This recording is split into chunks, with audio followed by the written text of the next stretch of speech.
அதில் நீங்கள் எல்லோரும் சந்தோஷமாக இருக்கிறீங்களா? இப்படி ஒரு திருநாள் கொண்டாடுறதுக்கு பேச்சே இல்லை.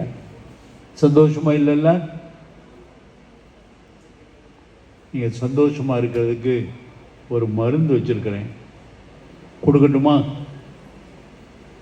வாங்கின பிறகு நீங்கள் எங்களோடு சேர்ந்து சாப்பிடணும். அதை செலவில்லாத வைத்தியம் ஒன்று கைவசம் உண்டங்க, சிரிச்சா போதும் நோய் நொடி எல்லாம் பறந்தே போயிடுங்க.